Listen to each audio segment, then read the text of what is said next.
Hey, what is happening, you 40 Farfetch? Palkia is still kicking, just barely though, just barely hanging on. I don't know if it's going to survive the next set. That might be a little bit too much, and we might see Palkia kind of drift away after that. But for right now, it is still decent. This build of Palkia is really straightforward, really solely based around Palkia VSTAR. I do want to try it with Ice Rider. I feel like there might be some viability for Ice Rider. VMAXs are just really good right now. They're really big, hard for a lot of decks to kind of handle. Yeah, I think VMAX Pokemon are really good right now. Besides kind of Mew, because Drapion is such an easy answer to it. But other VMAX Pokemon, if you can get them to work, I feel like they've got a nice spot in the meta right now. So 4/4 Palkia, main attacker, and sometimes we do use all 4 Palkia. I do want to mention that this list initially came from Tord. I took Tord's list initially, only changed a couple cards, added an extra water energy, and then I also added in the Articuno, which I'll talk about here in a second. But the main attacker is the Palkia. We've got 4/4 of it. We don't use all 4 every game. Usually we use like 3 though. A lot of games we do use 3 Palkia, but with the Collapse Stadium that we have a 1 of in here to do a little bench control on our end, we can sometimes discard one of our damaged Palkias, and then we need another one there to kind of fill that void of attacking with. And I know you might be thinking that the Collapse Stadium is a little bit counterintuitive because we are playing Palkia, which does more damage for each bench Pokemon in play, but we're really not hitting that hard against a lot of the Pokemon with the bigger Pokemon, or like it's not relevant that we discard like one of our bench Pokemon or one of our opponent's bench Pokemon, especially if it removes a win condition for our opponent, because we can only control doing like 160 damage on our side of the field. Theoretically, they have at least 1 bench Pokemon so far hitting for 180, but if we're doing only about 180, 200 damage, we're 2-hit KOing everything in the format, and it's really hard for us to sometimes reach for 1-hit KOs on anything really big. Like, we're capping at 260 damage completely anyway. It's like if they have a full bench, we have a full bench. We're never 1-hit KOing an Arceus or anything like that. So we're 2-hit KOing pretty much everything, and then we can look for 1-hit KOs on V Pokemon or smaller stuff than that, obviously. So Collapse Stadium, definitely not too bad if it's discarding, our bench Pokemon, their bench Pokemon. It's usually not hurting us that often. But we sometimes do use 4 Palkia. The 2-2B barrel in here, draw engine. One of Mew with the Mysterious Sail might seem a little bit out of place, but it does kind of function really well around Cross Switcher. And also it's something nice to push into the active on the first turn, whether it be switching into it or retreating one of our Pokemon with 1 retreat cost into it on the first turn to use a Mysterious Tail. So it just kind of fits really well. And we have the bench space to kind of give it to the Mew as well. Yeah, giving up a bench space for the Mew is just fine. Lumineon here, obviously for consistency. Drapion for the Mew matchup. Greninja, we're playing Palkia. That one's self-explanatory. And then we have the Articuno in here, which is great for matchups where when you kind of lock something down for a little bit, not let our opponent move it around. And there's quite a few decks in the format that have problems with that, like Lugia and Gardevoir don't have great ways to play around Wild Freeze. So we got the Articuno in there for that. Specifically, the Lugia matchups is very powerful. We do kind of struggle with like 1-hit KOs on like T-Tars and stuff with V-Guard energy, or a Lugia with a V-Guard energy. Actually, Lugia without a V-Guard energy, we can't 1-hit KO either. So the Wild Freeze helps us kind of get to a little bit of a 2-hit KO, where instead of just hitting it with Palkia twice and our opponent getting a hit in between those 2 hits, we kind of lock them up for a turn. Then we go in with the Palkia after that. So definitely really like the Articuno for those matchups. Irida, 4 of those. And then for the other supporters, 2 Boss, 2 Judge, and 2 Melody. Feels pretty good. 4 Battle VIP Pass, 4 Ultra Ball, and 2 Nest Ball to get us going. 4 Cross Switchers, like I mentioned. Combos really well with the Mew. It's just nice, aggressive Gust card to go alongside the Irida as well. 1 Echoing Horn in here. I could see playing 2 to help kind of increase our potential damage in games. 11 Water Energy, and we do play 2 Energy Search. We really miss Capacious Bucket though, let me tell you. Capacious Bucket would be sick in here. I really wish it was still around. It feels so much worse to not have it and then to be playing Energy Search over it as well. And the last card in here is the Lost City, which is specifically in here for the Lost Zone match. We need a little bit of help in that one. That one's pretty tough, but between the Judges and the Lost Cities, we can definitely get there. And also potentially sometimes being able to use Greninja to like KO double Comfeys and stuff like that. We can definitely get there sometimes. That one definitely feels a little bit tough, but like Lost City feels pretty important because if they attack us with like Raikou V, if we just like knock it out in response, which is pretty easy to do, they'll usually have enough Pokemon on their bench for if they attack us with Raikou, they can usually just attack the Raikou, take the knockout, trade back and forth. But they have kind of control over that. We're always going to have a bunch of 2 prize Pokemon in play for them to kind of take advantage of whenever they want. So being able to Lost City it, put it into the Lost Zone, not have to worry about it anymore, I think is a pretty big deal. So we do have a Lost City in here. The number 1 other card that I want to test out in here that I haven't had a chance to try yet. So if you pick this deck up and you try it out and you're looking for some new stuff to try out the Canceling Cologne to help play around. Manaphy specifically seems pretty good in the Gardevoir matchup and the Lost Box matchup to get almost guaranteed value out of the Moonlight Shuriken from the Radiant Greninja. So I recommend trying that card out if you're looking for something to try out. Besides what's already in the list, try out Canceling Cologne to try and get some cool Moonlight Shuriken plays off around the what was the card I was saying? Manaphy. Because you can go like double cross switcher and then like Irida for the cross switcher or the canceling clone and pull off like a cross switcher canceling clone play. Get around the Manaphy and get 2 prize cards in a single turn. Okay, and with that said, I think I'm ready to go and get in some action. If you want to see some more gameplay from me with this deck, check out the secondary YouTube channel, AzulGG 2, and check out the live stream twitch.tv/AzulGG. If you want more content from me, links for both those will be in the description. Let's get into it. Right? Because we go Drapion knockout, Gust knockout, Gust knockout. Because we can't really get the... I think we do. Knockout, Gust knockout, Gust knockout. That's like the idea of the matchup, probably. Because if we wait to go Palkia punch, they can just like psychic leap that damage away. Or I hit them, they can go KO with 2 prize. Yeah, we should just go open up Drapion, I think. I think we just open Drapion hit. That makes the most sense, I think. We open punching him with the Drape. In my head, that makes the most sense. So I think we're trying to go for it here. Oh, they used that. I was wondering. I thought they were drawing there for a second with the Genesect.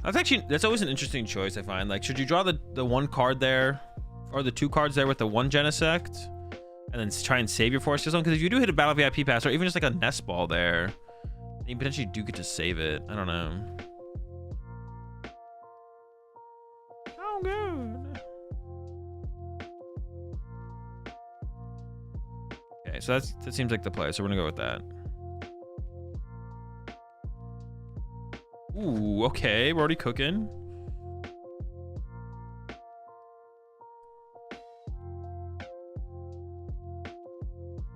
Yeah, I'd rather use Melody now and Irida later, I think. Right, this next. Wait, it didn't even give me an option to bench. Oh, do I have to put it on the bench? Okay, that's actually kind of cool. That's like an upgrade over, what's it called? One of the few upgrades.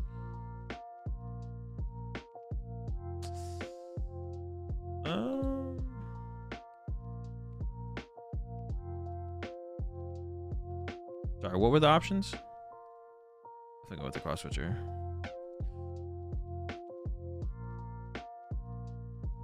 Oh, good.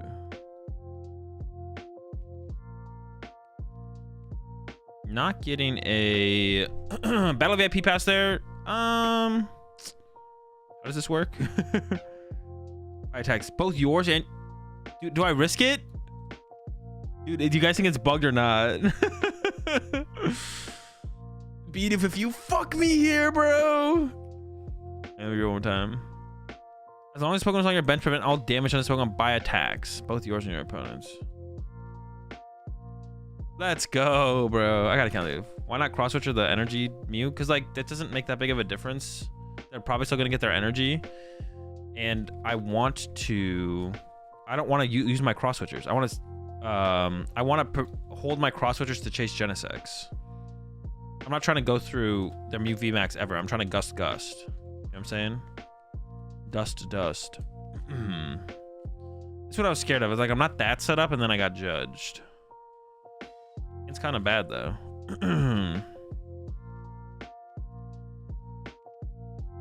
Oh, I was wondering what the heck they were doing.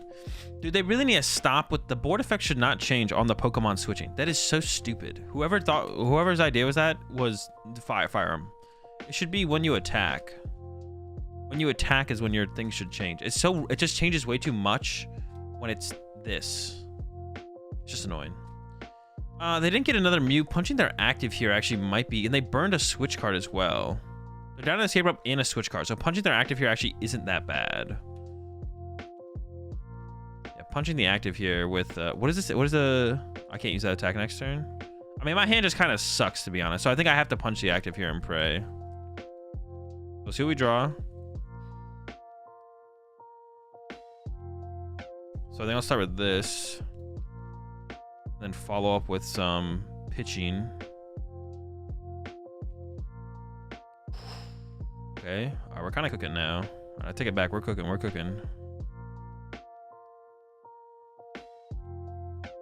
Okay, so I should be able to pretty safely go. Now I'm feeling the Gust play, to be honest. Well, yeah, if I punch the active and then they just like bump this and then like... That's the thing, though. They're down their switch card and one escape rope. So it'd have to be like retreat find Escape Rope, use Escape Rope, and boss my Palkia. So I don't hate just punching their active here, to be honest. But I could go the Gust route. We could go like this. This. Collapsed. Gust. I don't know if I like this, actually, though, to be honest. I feel like maybe just punching their active there was pretty safe. For what the resources that have been burned, I feel like it was pretty safe to go the other route. I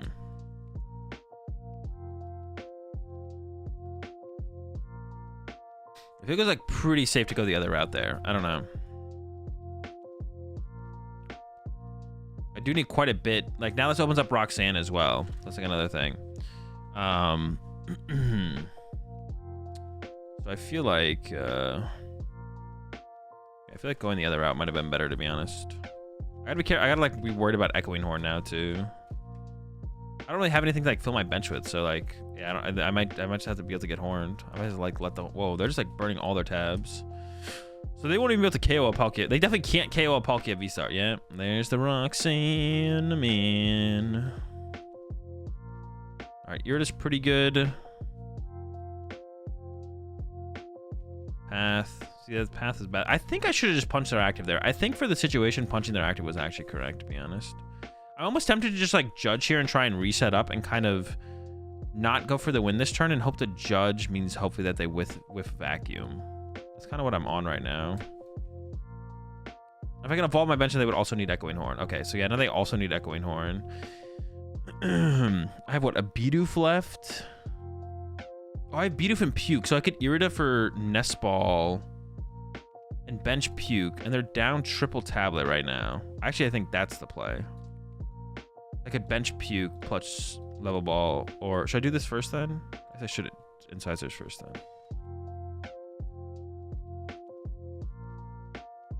We're gonna bench the Puke as opposed to play the Puke. I'm gonna Mysterious Tail. Like an Ultra Ball. I like me an Ultra Ball.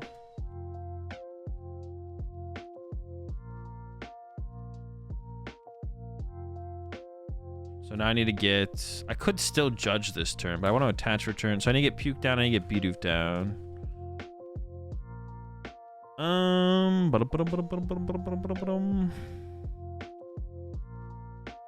Could still judge.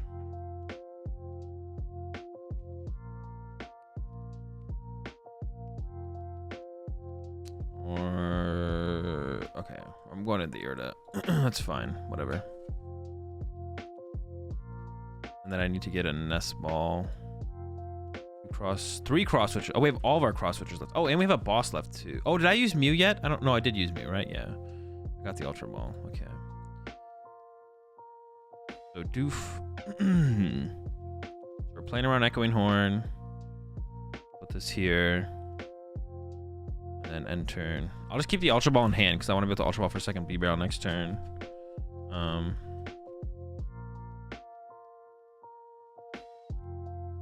Yeah, I'm not sure about that play though, to be honest. I think maybe the other play was better because of what they had burned. They had already burned an Escape Rope. They had burned a Switch card.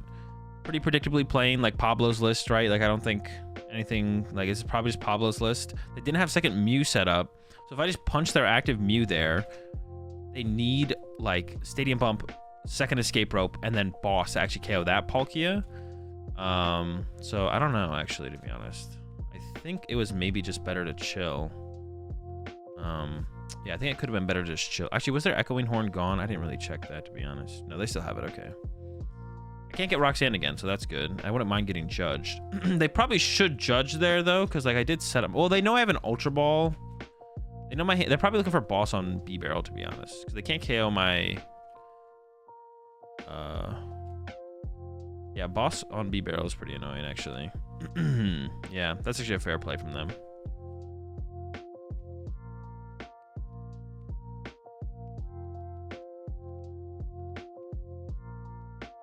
Okay.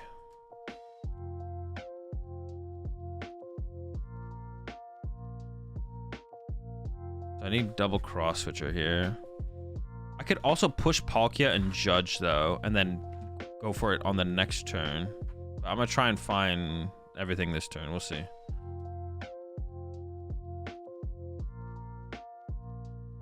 I could do the judge push. But then my bench now kind of feels bad because then I can't Luminion, because I could get Stadium plus Luminion, but I don't know about that actually. Yeah, because I could go Luminion for Irida.